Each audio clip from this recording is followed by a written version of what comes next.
Rosie is passionate about normalizing the messy aspects of being human.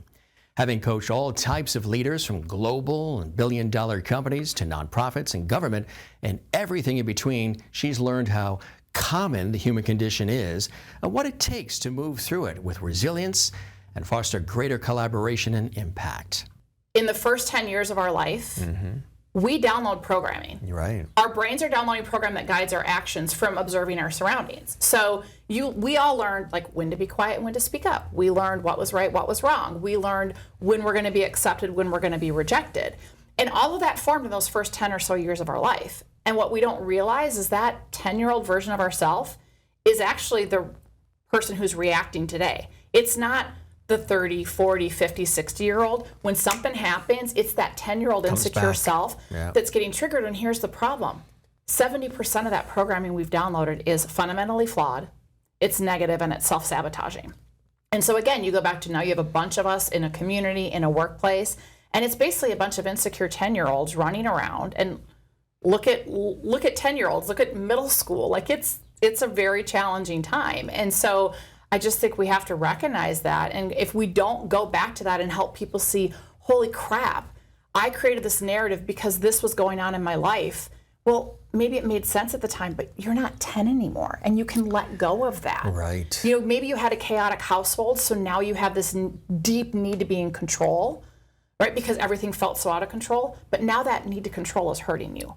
Or maybe you had a household where you know, you got yelled at or in trouble if you got anything less than 100%. And now you have this really unhelpful perfectionist tendency. Well, that isn't serving you well. And guess what? You're not trying to please your parents anymore. Right. And so if we don't go back and understand how and why some of these narratives got formed and even identify them, we don't realize that they're hijacking us and we can't unfold it. And so that's the process I take people through, is help them identify what makes up their psychological immune system and the faulty programming so that we can basically rewire that programming. We are hardwired to seek out familiarity and comfort. We are hardwired to be on alert for danger and threats, and our brains don't know the difference between an actual physical threat, like something's charging at me, or a perceived social threat. You might think worse of me, you might judge me, you might reject me. We go into this self-protection mode.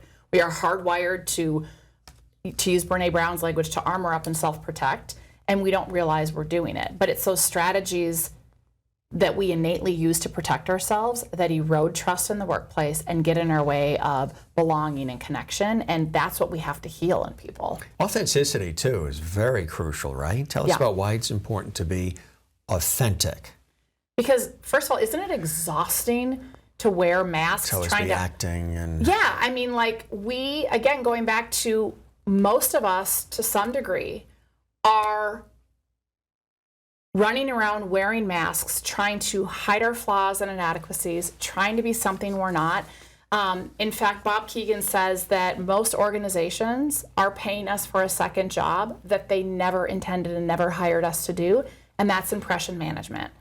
We are wasting time and energy trying to look favorably in the eyes of others. And so if we can't show up as our authentic self, if I feel like I have to hide a part of who I am, I say if I feel like I have to dull my sparkle, then I'm going to be exhausted at some point by the end of the day. You're not getting the best of me. Right. And at some point that's going to turn into resentment. And so authenticity at its core is, are you clear about who you are?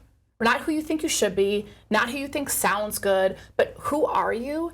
And can you find a way to bring that version of you forward, that you're not one version at work than at home? I might use slightly more colorful language at home than at work, but I'm still the same me. And because trying to remember which version of me is showing up, it's not sustainable, and it adds to stress, it erodes emotional well-being, and it gets in our way of being able to innovate and grow, which is what we need today.